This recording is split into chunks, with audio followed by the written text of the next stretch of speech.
Hello everyone, ये हमारा next video है और लास्ट है हमारा पार्ट 2 का। ठीक है, पार्ट 2 ऑफ सोशोलॉजी जो है उसका लास्ट ये वीडियो है हमारा, चैलेंजेस ऑफ सोशल ट्रांसफॉर्मेशन, यानी कि चैप्टर हमारा कौन सा है, चैप्टर 25 है। ठीक है, ये एसेंशियल सोशोलॉजी बुक का लास्ट चैप्टर है पार्ट 2 का। ठीक है, इसके बाद हम लोग स्टार्ट करने वाले हैं पार्ट 1। ठीक है, और पार्ट 1 को पूरा कंप्लीट करेंगे। ये वीडियो है हमारा यूपीएससी सोशोलॉजी, अगर आप यूपीएससी में अगर आपका ऑप्शनल है सोशियोलॉजी, ठीक है, तो आप ये वीडियो देख सकते हो, या फिर स्टेट पीसेस दे रहे हो, ठीक है, और उसमें आपका ऑप्शनल है सोशियो, तो देख सकते हो, क्योंकि ये पूरा video essential sociology book by Nitin सागवान एंड सीमा मैम जो है, ठीक है, उनका जो बुक है ना एसेंशियल सोशोलॉजी, इसका पूरी मैंने यहाँ पे समरी नोट्स बना दिया है। ठीक है, और नोट्स के साथ साथ जो है आपको मैं एक्सप्लेन कर रही हूँ कि आखिर चैप्टर में बताया क्या गया, एक एक पॉइंट। ठीक है, आपको बस क्या करना है, अपने सामने बुक खोल लेना है। ठीक है, अपने सामने बुक खोलो और लाइन बाय लाइन मिला लो। ठीक है, अगर कोई भी लाइन आपको अलग दिखता है, गलत दिखता है, तो आप ज़रूर आकर कमेंट सेक्शन में लिख सकते हो कि हाँ मैंने गलत बताया है। ठीक है, आप देख सकते हो एक एक लाइन आपको मैच किया हुआ दिखेगा, क्योंकि यही सेम नोट्स मैं ना खुद के लिए भी यूज़ करती हूँ। ठीक है, और आप लोग को भी दे रही हूँ। ठीक है, तो चलिए स्टार्ट करते हैं। चैलेंजेस ऑफ सोशल ट्रांसफॉर्मेशन देखा जाए तो सोशल ट्रांसफॉर्मेशन क्यों लाया जा रहा है, क्योंकि जो सोशल प्रॉब्लम्स थे ना, हमें उनको हटाकर जो है ना ट्रांसफॉर्म करना है और अच्छा सोसाइटी बनाना है। ठीक है, तो सोशल ट्रांसफॉर्मेशन जो हम लोग ला रहे थे उसमें चैलेंजेस क्या क्या था वही पढ़ेंगे। सोशल प्रॉब्लम्स था क्या पहले, ठीक है, तो पहले वुमेन और वीकर सेक्शन को प्रॉब्लम था सबसे पहला।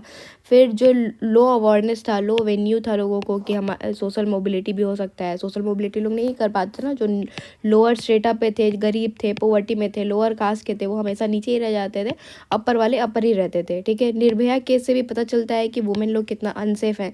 ठीक है, न्यू फॉर्म ऑफ टेररिज्म देखने को मिल रहा है अभी के टाइम पे। ठीक है, कास्ट फॉल्ट लाइन है जो नया नया आ गया है अभी। ठीक है, और एजुकेशन पे इन्वेस्टमेंट भी काफ़ी कम है। तो ये सब सोशल प्रॉब्लम को हमको ट्रांसफॉर्म करना है, उसका चैलेंजेस क्या क्या है देखने को मिलेगा।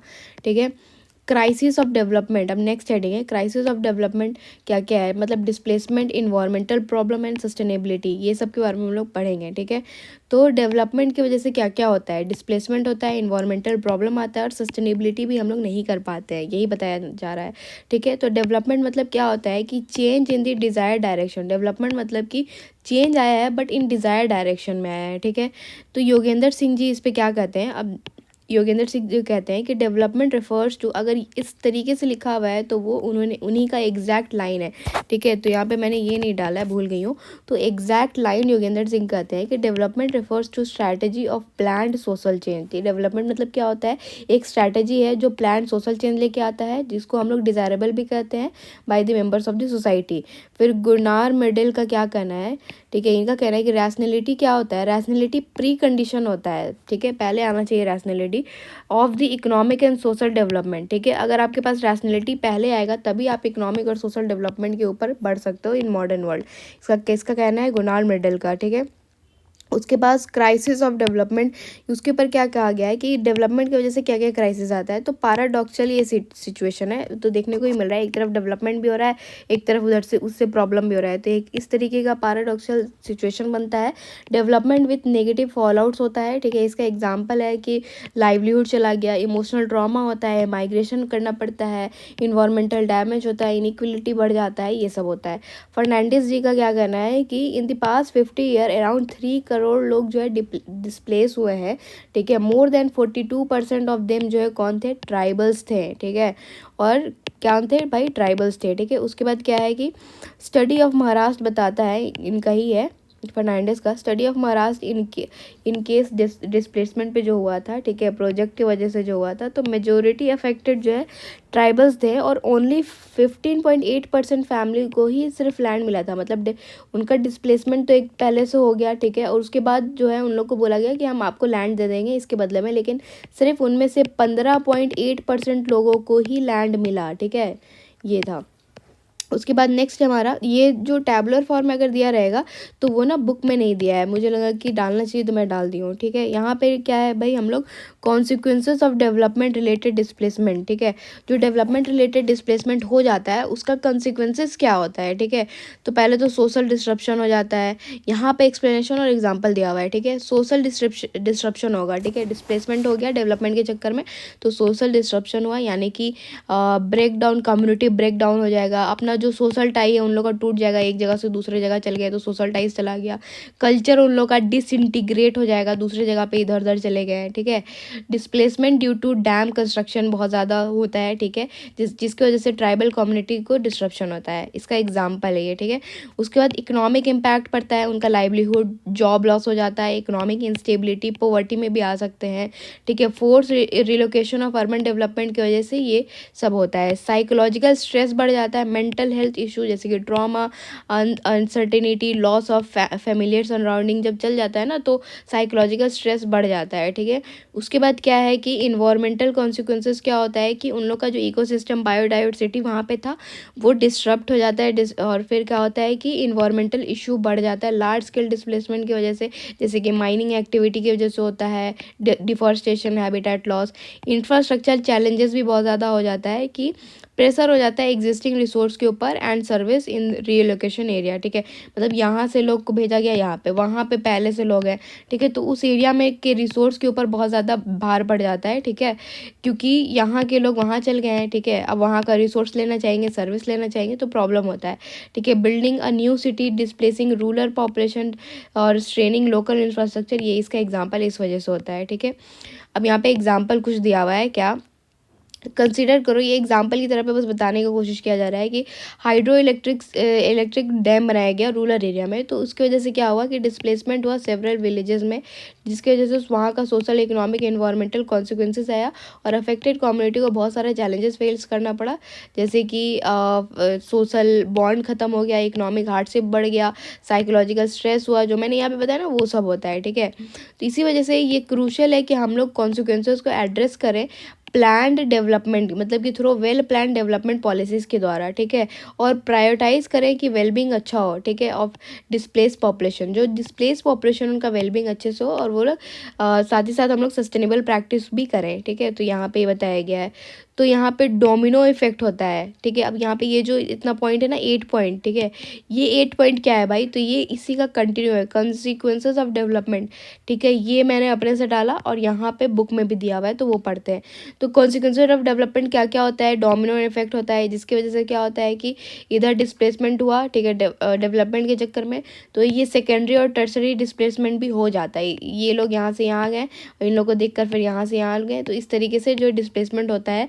डिस्ट्रप्शन ऑफ किनशिप रिलेशन, जो पहले से जो लोग इस एक पर्टिकुलर एरिया में रहते थे उनका जो किनशिप रिलेशन था, ठीक है, वो ना अब क्या हो जाता है, ख़राब हो जाता है किनशिप रिलेशन, कल्चरल कॉन्फ्लिक्ट बढ़ जाता है न्यू एरिया में। अब यहाँ के लोग यहाँ गए, ठीक है, बट यहाँ पे, और यहाँ पे कुछ और कल्चर के लोग हैं, यहाँ कुछ और कल्चर के, तो क्या होता है यहाँ पे कन्फ्लिक्ट स्टार्ट हो जाता है। From self cultivator to non agri wage labourer बन जाते हैं। यहाँ पे पर्टिकुलर एरिया में लोग रहते थे तो सेल्फ कल्टिवेटर थे, अपना राइट था, अच्छे से जीते थे। अब दूसरे एरिया में जाएंगे तो वहाँ कोई और है, ठीक है, तो वहाँ पे क्या पढ़ना पड़ेगा उनको, वेज लेबर बनना पड़ेगा। ठीक है, उसके बाद क्या है, एडजस्ट करने में डिफिकल्ट होता है, पॉवर्टी बढ़ जाता है, क्यों, क्योंकि उनको लाइवलीहुड, इकोनॉमिक प्रॉब्लम भी तो आता है, लाइवलीहुड नहीं मिलता है।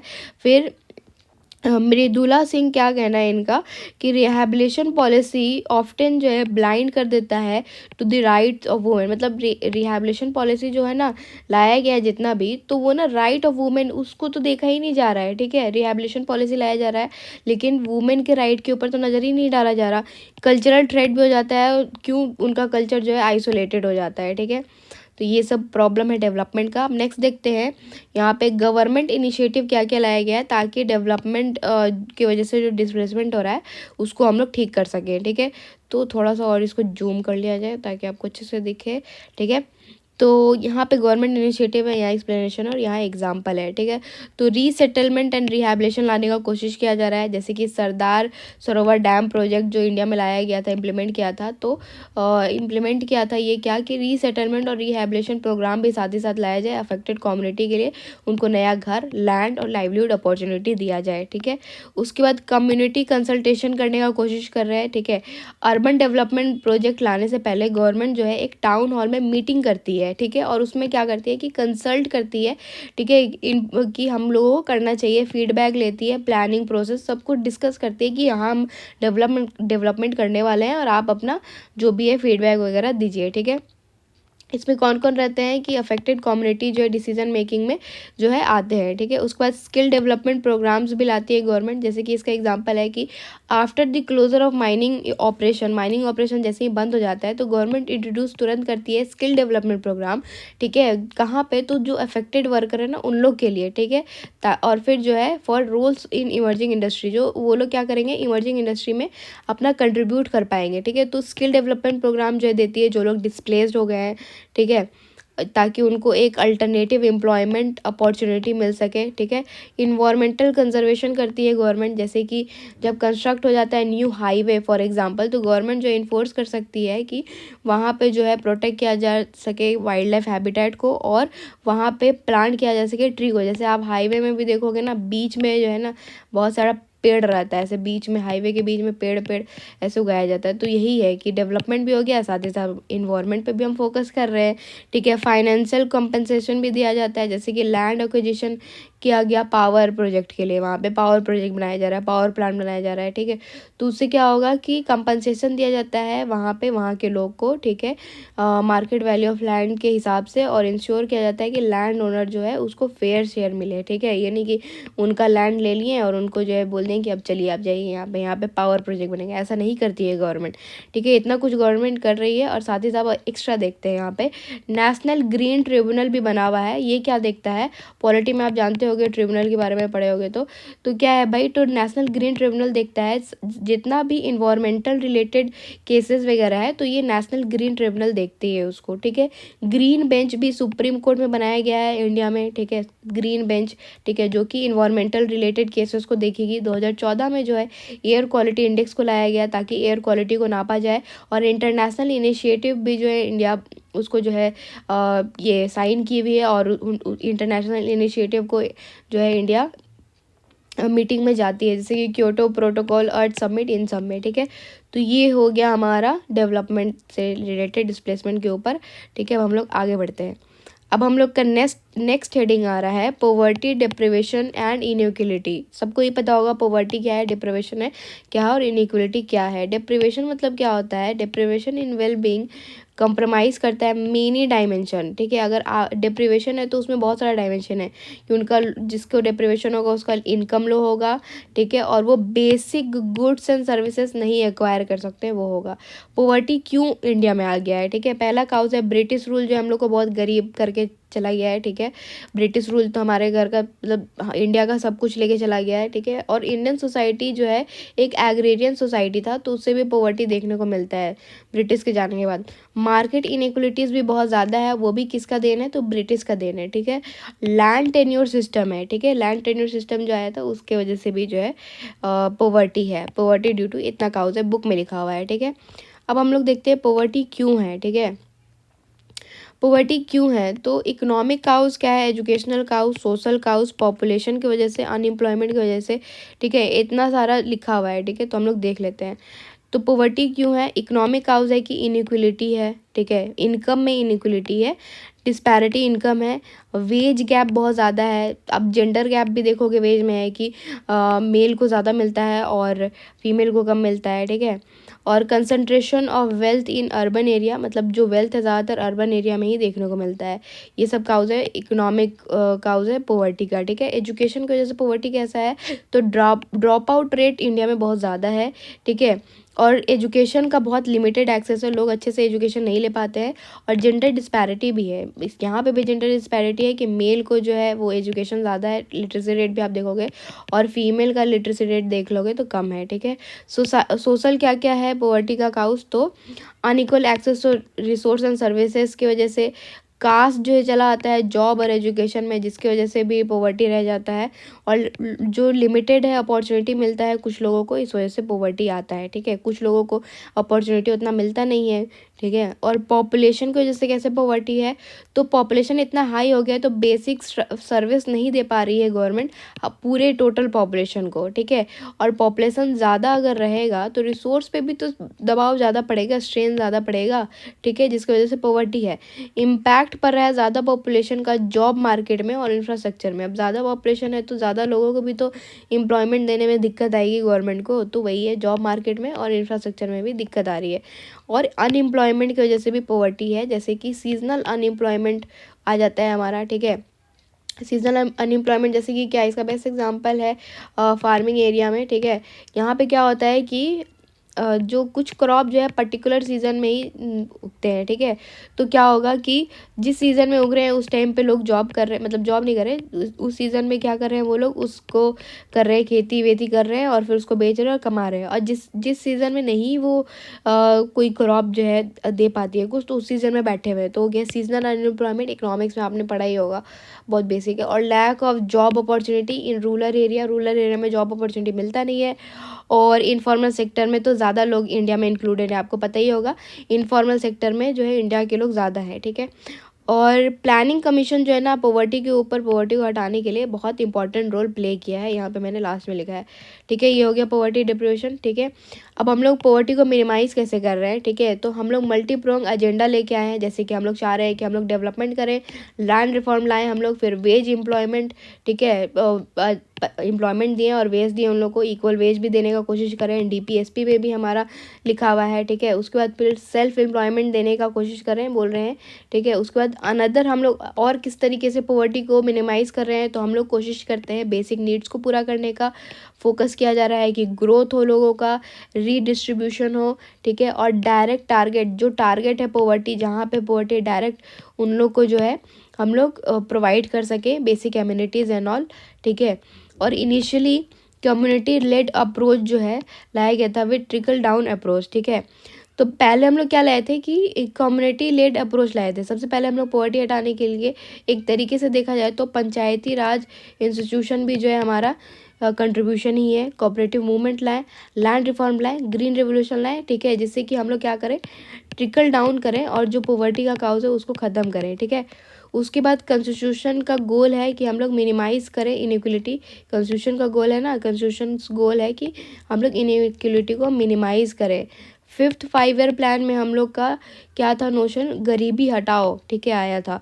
फिर नेशनल रूरल लाइवलीहुड मिशन आया, मनरेगा आया, स्वर्ण जयंती शहरी रोजगार योजना, basic focus on urban poor भी लाया गया, ताकि हम लोग क्या कर सके, मिनिमाइज़ कर सके पॉवर्टी को।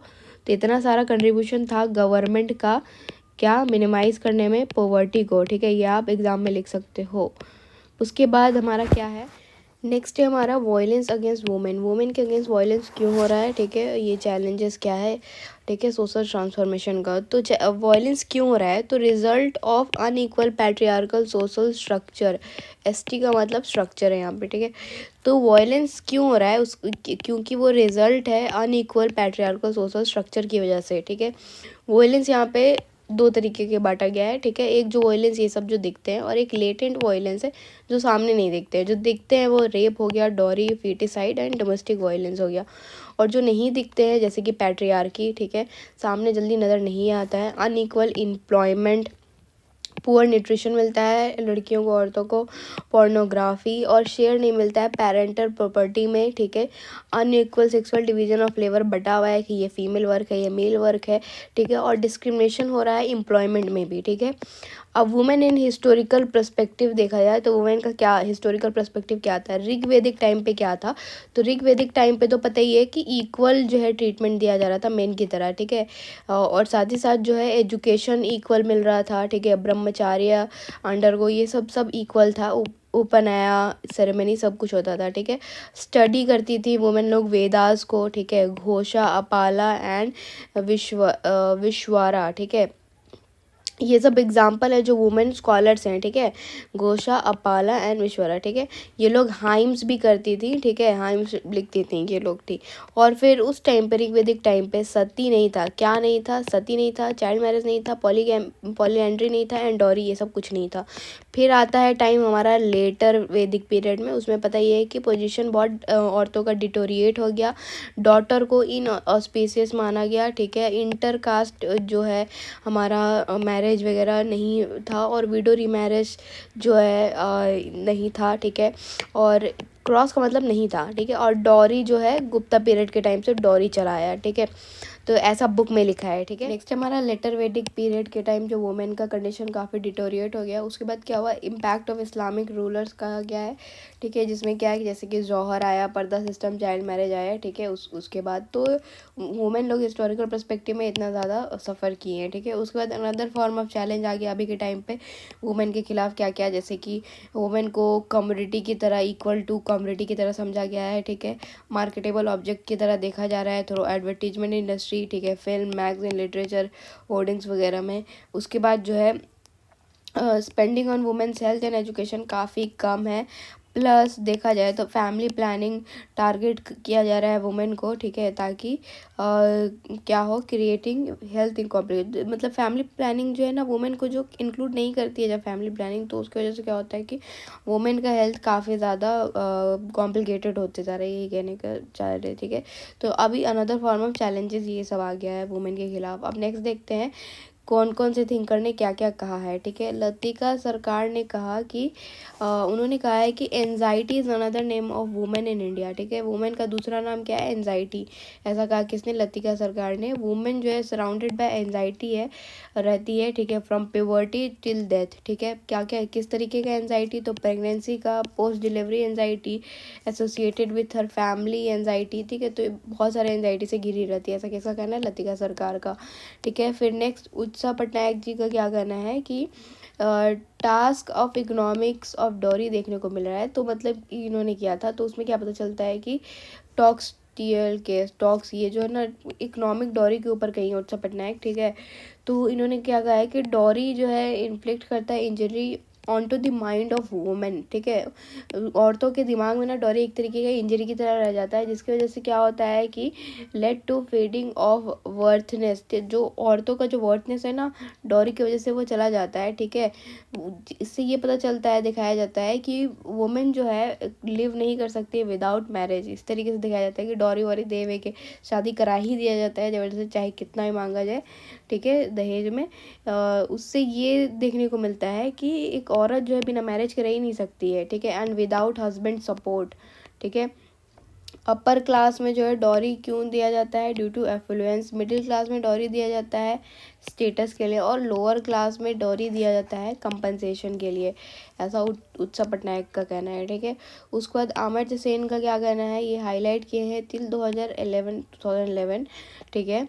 There have been more than 20 crore missing women due to foeticide, ठीक है, फीटिसाइड की वजह से 20 करोड़ मिसिंग वुमेन देखने को मिली हैं, ठीक है, ये बताया गया किसने, अमर्त्य सेन ने, ठीक है। उमा चक्रवर्ती का क्या कहना है कि डिस्पाइट लिबरल लेजिस्लेशन आ गया है, लेकिन फिर भी कंडीशन ऑफ वुमेन जो है अभी भी अनइम्प्रूव नहीं देखने को मिल रहा है, क्यों, क्योंकि कल्चर और पैट्रियार्कल सोशल स्ट्रक्चर जो है, ठीक है, वो काफ़ी ज़्यादा डोमिनेट कर रहा है, ठीक है, डोमिनेट कर रहा है, जिसकी वजह से क्या हो रहा है कि जो स्टैट्यूटरी नॉर्म है in day to day life है ना, उस पर ना जो पैट्रियार्कल सोशल स्ट्रक्चर है काफ़ी डोमिनेट कर रहा है, ख़त्म।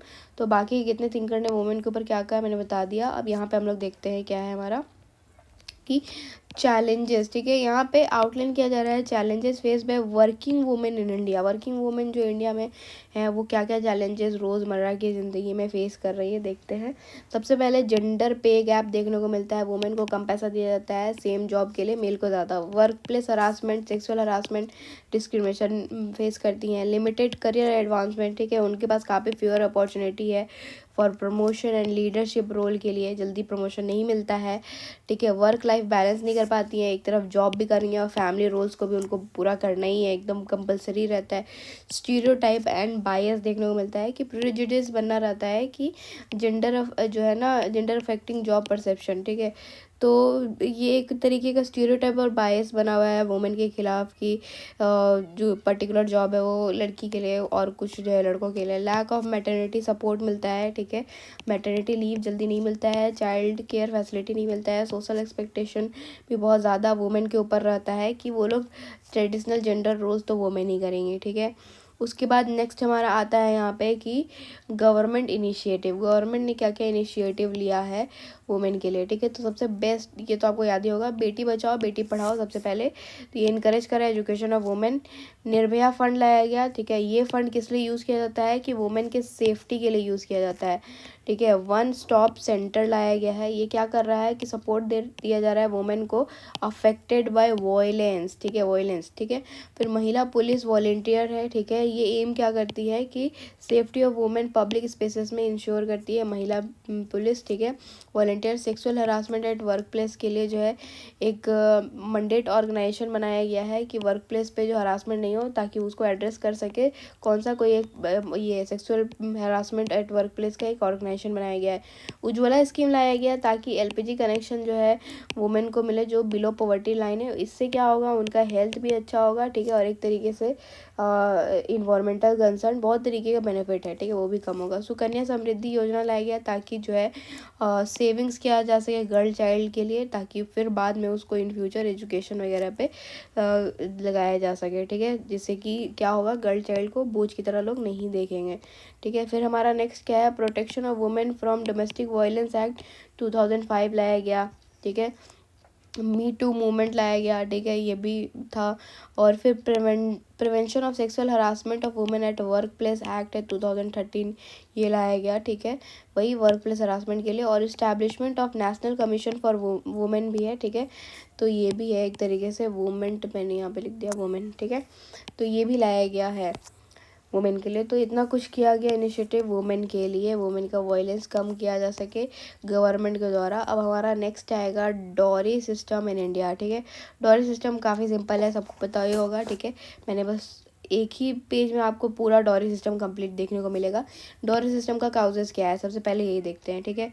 डॉरी आखिर दहेज क्यों लिया जा रहा है, ठीक है।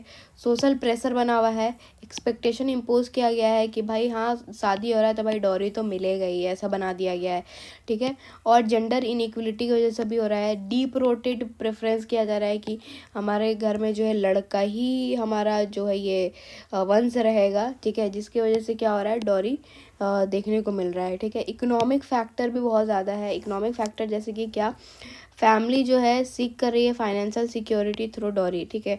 कैसे, मतलब जैसे ग्रूम की फैमिली है, जो लड़के की फैमिली है, वो लोग ये सोचती है कि डॉरी मिल जाएगा तो वो पैसा एक तरीके से हमारा फाइनेंशियल सिक्योरिटी रहेगा, ठीक है, तो वो लोग डॉरी ले रही हैं, ठीक है। उसके बाद क्या है, लैक ऑफ एजुकेशन की वजह से डॉरी आज भी फैला हुआ है, ठीक है। ट्रेडिशनल बिलीफ है कि डॉरी प्रैक्टिस तो भाई होता ही है एकदम, जैसे इसको लीगल कर दिया गया कि हाँ बिल्कुल सही है, होता ही होता है। Marriage as a status symbol की तरह देखा जा रहा है, ठीक है, मैरिज को स्टेटस सिंबल की तरह देखा जा रहा है, इसलिए डॉरी बढ़ रहा है। डॉरी को जो है एक तरीके से दिखाया जाता है कि भाई हमें इतना दहेज मिला, ये मिला, दहेज में ये मिला, ये मिला, ये मिला, तो आजकल जो है ये भी हो रहा है। और आजकल यहाँ तक कि ये भी हो रहा है कि लड़कियों के घर की तरफ से भी जो है जो कुछ ज़्यादा अमीर रहते हैं तो वो दिखाने के लिए कि हमने अपनी बेटी को ये दिया, वो दिया, ये दिया, वो दिया, तो उससे भी एक इनकरेजमेंट हो रहा है डॉरी का, ठीक है।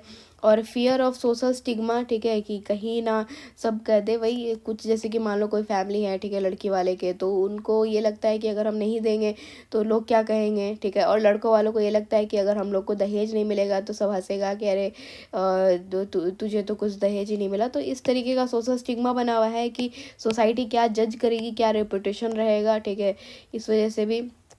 और इनफेक्टिव लीगल मेजर्स है, ठीक है, और जिसकी वजह से भी जो है डॉरी यहाँ पे चल रहा है कि लीगल मेजर्स भी उतने अच्छे से नहीं हो पाया है, ठीक है। अब हम नेक्स्ट हमारा देखते हैं क्या है भाई, इम्पैक्ट देखते हैं कि डॉरी की वजह से क्या क्या इम्पैक्ट पड़ रहा है। Impact of dowry on women के ऊपर क्या इम्पैक्ट पड़ता है, तो काफ़ी ख़राब इम्पैक्ट पड़ता है, ठीक है। फाइनेंशियल बर्डन की तरह देखना पड़ता है वुमेन को, ठीक है। वुमेन फैमिलीज जो ऑफन स्ट्रगल करती है कि ज़िंदगी भर की अरे दहेज देना है, तो हमें ज़िंदगी भर वो लोग जो है दहेज की ही तैयारी करते रह जाती है, ऐसा ही करने लगते हैं, ठीक है। इमोशनल डिस्ट्रेस की तरह देखा जाता है, ठीक है। वुमेन को, और वुमेन को भी इमोशनल डिस्ट्रेस मतलब वुमेन को भी इमोशनल डिस्ट्रेस होता है, ठीक है। कांस्टेंट प्रेशर बनता है, एंजाइटी रहता है डॉरी पेमेंट की वजह से, डोमेस्टिक वायलेंस फेस करती है अगर डॉरी पेमेंट अच्छे से नहीं हो, ठीक है। और लिमिटेड ऑटोनॉमी मिलता है वुमेन को, ठीक है। डिसीजन मेकिंग नहीं कर पाती है, पावर नहीं मिलता है मैरिटल रिलेशनशिप में, शादीशुदा ज़िंदगी में, ठीक है। अगर मान लो डॉरी अच्छे से किसी औरत को नहीं मिला है तो उसको बहुत मतलब नीचे नज़र से और दबा के रखा जाता है। मैरिटल इंस्टेबिलिटी, हो सकता है कि डॉरी नहीं मिला है तो 100% चांस तो नहीं है, लेकिन चांसेस है कि ब्रोकन मैरिज हो जाएगा, ठीक है। उसके बाद रिप्रोडक्टिव कोरेजन हो जाता है, ठीक है।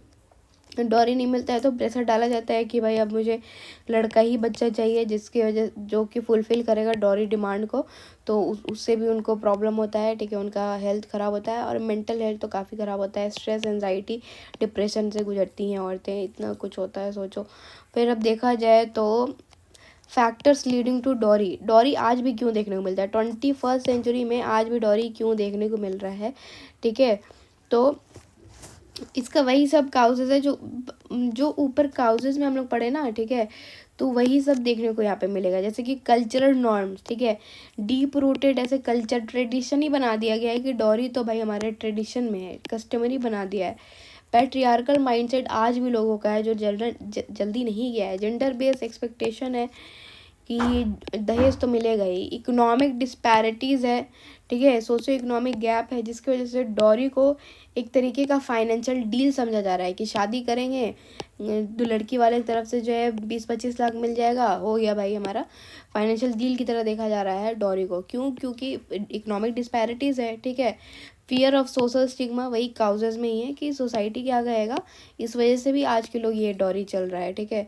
लिमिटेड लीगल कंसिक्वेंसेस है, ठीक है। और लोगों में अवेयरनेस नहीं है, वो लोग जानते नहीं है कि सम कम्युनिटीज़ में not fully comprehend the harms, किसी का लैक ऑफ अवेयरनेस की वजह से जो है लोगों को अवेयरनेस नहीं है कि भाई डॉरी गलत है, नहीं है, ये बस समझ रहे हैं कि हमारा कल्चरल नॉर्म है, हमको करना है, ठीक है।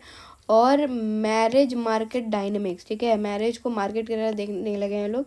Dowry still perceive as a factor in match making, ठीक है। मतलब मैच मेकिंग करना है ना, कि जैसे जोड़ा लगाना है कि हमारे लड़के के लिए कौन लड़की होगी, तो वो लोग ऐसे ही चूज़ करते हैं कि जो लड़की ज़्यादा मनी देगी, ठीक है, वही लड़की होगी। उसके बाद है हमारा नेक्स्ट, ये हो गया हमारा, ये वे फॉरवर्ड है, वे फॉरवर्ड से लेकिन पहले हम लोग देख लेते हैं हमारा गवर्नमेंट इनिशिएटिव्स, ठीक है। तो गवर्नमेंट ने डॉरी को एड्रेस करने के लिए क्या क्या किया, ठीक है। तो सबसे पहले डॉरी प्रोहिबिशन एक्ट आया था 1961 में, ठीक है। जिसके ऊपर अगर आप लक्ष्मीकांत पढ़ोगे तो पता चलेगा कि इसके ऊपर ना जॉइंट सिटिंग भी हुआ था, ठीक है, लोकसभा एंड राज्यसभा का, लक्ष्मीकांत पढ़ोगे तो। फिर तो डॉरी प्रोहिबिशन एक्ट 1961 आया, ठीक है।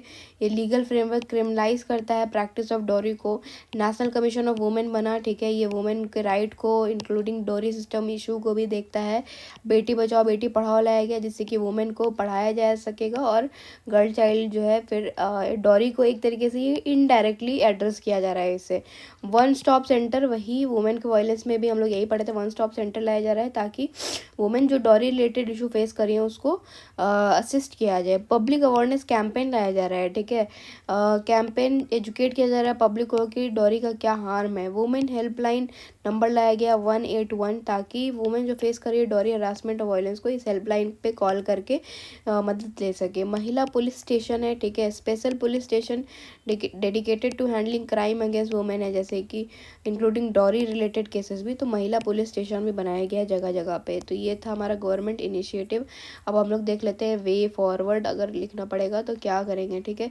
जो जो प्रॉब्लम्स है उसका सॉल्यूशन दिमाग में सोचोगे आपको समझ में आ जाएगा वे फॉरवर्ड। जैसे कि क्या, लीगल इन्फोर्समेंट, ठीक है। हम लोग जो है एंटी डॉरिस लॉ और अच्छे से लाएं। अवेयरनेस कैंपेन ज़्यादा से ज़्यादा फैला सके, एजुकेशन ला सके। वुमेन को एम्पावर करें, कैसे, तो उनको एम्प्लॉयमेंट अपॉर्चुनिटी दें, एजुकेशन दें। कम्युनिटी इंगेजमेंट, वुमेन एम्पावरमेंट में जो है एग्जांपल लिख सकते हो कि जो रिजर्वेशन वगैरह दिया जा रहा है एजुकेशन में या एम्प्लॉयमेंट अपॉर्चुनिटी में, तो एक तरीके से उसी पे फोकस किया जा रहा है। कम्युनिटी इंगेजमेंट किया जाए ताकि कम्युनिटी लोग इंगेज हों और साथ मिलकर रिजेक्ट कर सके डॉरी सिस्टम को। काउंसलिंग सर्विस लाया गया है ताकि कपल्स को जो है सपोर्ट प्रोवाइड करे जो डॉरी रिलेटेड इशू फेस कर रहे हैं, ठीक है। उसके बाद मीडिया इन्फ्लुएंस, मीडिया भी काफ़ी ज़्यादा कैंपेन वगैरह कर रही है ताकि डोरी को एक गलत तरीके से दिखाया जा सके। और इम्पेटेटिव पुलिसिंग किया जा रहा है, ठीक है। ट्रेनिंग लॉ इन्फोर्समेंट है किया जा रहा है ताकि वो लोग अच्छे से डोरी केसेस को सेंसिटिवली क्या कर सकें, हैंडल कर सकें, ठीक है। तो इतना कुछ किया जा रहा है, ठीक है। आज की वीडियो में हम लोग इतना ही रखते हैं, ठीक है। हमारा 10 पेज तक ये हो गया कंप्लीट, बाकी बचा है हमारा लगभग इतना ही। हम लोग नेक्स्ट पढ़ेंगे कास्ट कॉन्फ्लिक्ट एंड बाकी के ऊपर कल से, ठीक है। तो यहाँ पे हमारा जो है चैप्टर 25 का हमारा कौन सा, चैप्टर 25 का हमारा ये पार्ट 1 है, ठीक है। पार्ट 1 हमारा है। अब इसके बाद हम लोग लाएंगे चैप्टर 25 का पार्ट 2, ठीक है। और उसमें पूरे बुक को पार्ट 2 को मतलब कि कंप्लीट कर देंगे, ठीक है, पार्ट 2 को। अगर वीडियो अच्छा लगता है तो please like comment share subscribe करिए, और अगर आप करोगे तो तभी मुझे मोटिवेशन मिलेगा और मैं फिर जल्दी जल्दी वीडियो लेकर आऊँगी। Thank you so much, bye.